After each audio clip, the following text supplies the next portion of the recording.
We're going to go to my man Bees Knees. Adam Beasley wrote an article last night. 3 bold moves to fix the Miami Dolphins. I know people on the text line, 305-567-0560, on the Twitter, on the Twitch, 560 WQAM, have been commenting. But yeah, how do we fix things? And I said, yeah, we got a lot of questions. So Adam Beasley, you know we love Bees. He wrote 3 bold moves to fix the Miami Dolphins. I think everyone's just kind of searching. First one, Vlad, keep all options open at quarterback. It's true. He says, don't cut Tua Tagovailoa. No. His 2024 compensation, $23.2 million, is fully guaranteed. Don't give Tua a top-of-the-market contract extension, which would pay him in excess of $50 million annually. Everything else should be considered. I mean, the man led the league in passing yards this year. He's going to lead the league in passing yards. He had a career year. There's right now, no better option. But at the same time, I agree. Do not make him the highest paid player in the NFL. He has to earn that. You can't make him the highest paid player in the NFL. Once again, if he sits down at the table, Patrick Mahomes, you deserve more money than him? He's the 5th best quarterback at best. Josh Allen, you deserve more money than him? At best. Lamar Jackson, MVP. All these guys beat you head-to-head this year. You want to be paid more than them? At best, he's 5th in the AFC. He's still a top-tier quarterback. Don't get me wrong. And he might be 6th because Stroud, like you said, CJ Stroud's coming. Nobody saw CJ Stroud being good this year. You did. Thank you. Thank you. But yeah. Thank you. I don't know if you're 5th or 6th best in your own conference. If you're not even the best quarterback in your division, how can you ask to be the highest paid player in the league of all time? Not the best quarterback in your draft? She'll improve you. Still our guy, though, by the way. I hate to be like that. Still our guy. But hey, you did make an improvement this year. You stayed healthy all year. Here's the thing, though, right? And a lot of people are upset about that too because the system kind of protected you. Season's over, so we all talk about this, recap the season, obviously recap the playoff loss, but you can also look at 2024 now, and this is show and prove because this will be his 5th season with the Miami Dolphins. And this will be Coach McDaniel's 3rd year, unless something crazy happens, unless the streets really get a body. Ooh. And so if nothing happens and they keep these 2, this is it. This is show and prove, bro. I will say this. I'm happy if Tua has the same year that he has this year, next year, but he better in the clutch and they win a playoff game, pay that man all the money he wants. Now, if Adam Beasley said leave all options open at quarterback, but I'm looking at, if you're looking at all the contracts, right, and the way everything's shaped up for the Dolphins in the future, as good of a job that Chris Greer and Boss Ross did, they're probably going to have to go for it even more this upcoming season because you're going to have to worry. You have to pay Tua. You have to pay Waddle soon. And like I said, you got to pay Christian Wilkins. No, this is my thing. If I'm Christian Wilkins, I walk in there with my chest out and I do this. I wanted to sign with you guys and you wanted to play it out. You said, get me sacks, earn that bag. I did that. But maybe now I don't know if I want to sign with you because maybe you're not a contender. Maybe I want to go play somewhere where they respect me a little more. They're willing to lock me down and I can win a playoff game.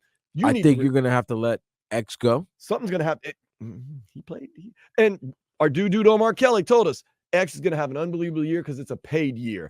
He did not have an unbelievable year. I love Omar, but he did not have a good year. I also want to say the minute Omar said that the Dolphins were a Super Bowl contender, that's when the season went down the toilet. Yeah, but what I'm saying is we thought X was going to have this unbelievable year. He did not. Let's be honest. No, he did not. He did not. And he got hurt. I understand, but he did not have an unbelievable year. And you guys have to also be very, I don't want to say concerned, but you got to put this in the back burner. Tyreek's going to want a new contract coming up soon. And Jalen Waddle needs a new contract. And it just so happens that Tyreek's contract ends right when Waddle's rookie deal ends. So are you going to keep both? Or are you going to let one go? What are you going to do? Who do you keep? Because Tyreek's definitely outplayed his contract that he currently has right now over the last 2 seasons. I thought he was MVP. Well, sorry, Lamar Jackson, but I thought he was right there in the MVP. Number 2, speaking of Xavier Howard and all that, Adam Beasley says, take a hard look at injury operation. Hurt players tend to get hurt. And while Tua Tagovailoa for the first time was able to start every game, he was an outlier for the Dolphins roster. Jalen Phillips, that's another guy that you got to decide whether you're going to pay him or not. Well, no, unfortunately for him, because of that injury, he has to show improve. Right. Bradley Chubb. He's already locked in. Yeesh. Right. Raheem Mostert.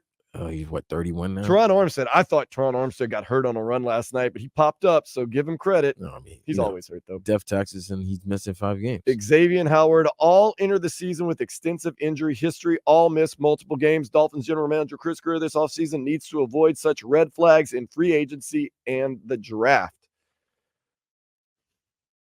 I mean, injuries are injuries.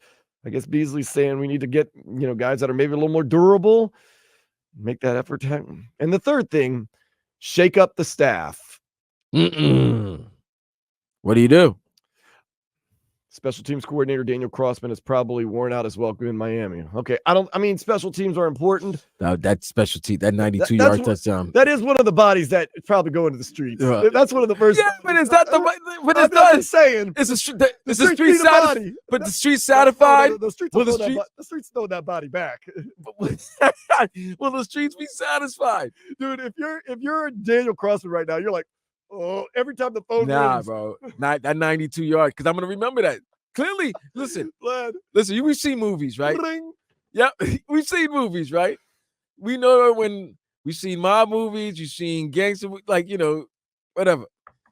When there's a body that is needed, when the streets is really calling for a body, and you're not gonna let some of your real coaches, some of your offensive. No, you're not gonna. Fang's not letting any of his defensive guys go. Nah, you know what? You did give up that 92-yard touchdown against Buffalo. It's a glaring problem. So this is my impression of Daniel Crossman right now. Wakes up in the morning, gets his coffee, looking at his phone. Okay, crap. Okay, let me send this text to Mike McDaniel. Phone's been acting up. Going on a cruise this offseason. Great season. Talk to you soon. Won't be at the facility for the next 2 weeks. Sin, turn your phone off. Yeah, don't worry. The streets don't want that body, but that's probably the body they're going to get. At least one of the bodies. Beasley's right, man. Adam Beasley's right. He said it. That they definitely going to have to make a shake in the staff. Here's what Beasley says. This is it, Vlad. A lot of people are calling for this. The boldest move Mike McDaniel could make is one he might not be willing to consider. Relinquish offensive calling duties, yes, or at least share play calling duties. Yes, that's the thing. Remember, we just said that. I think his ego. You know what? I can't believe. Oh man, I hate this. He's feeling himself too much. Let's do this. Let's play a little more 2020 as hindsight. He's feeling himself too much. I felt as though, and I should have seen it during the regular season, Mike McDaniel has a limited number of aces up his sleeve. He's got some great plays. But you know what? Save the little flip to Achane in a game where you need the touchdown, when you're not up 7 or whatever, 55-20 or 55-14. He pulled out some of his best plays in blowouts when the game was already out of hand. Put those in your back pocket and save them for when you need them. And I thought that he's using up all of his bullets. In a lot of games, he doesn't need to be using those bullets. And I think he ran out of bullets. I'm going to be honest with you. He used some of his best plays and points that he didn't exactly need to. And he ran out of bullets. And he's not adjusting. He doesn't want to make an adjustment. Like they had no bullets last night. Well, they tried that little Waddle inside screen, which Kansas City sniffed out in a heartbeat. They had 3 guys push Waddle down, and that's when Tua. By the way, what the hell was he doing? Why did he throw a pop-up to center field? That interception? No, not the interception. The one where he threw it to the fan in the crowd. I've never seen anything like that. I'm like, wait a minute, where the hell did he throw the ball?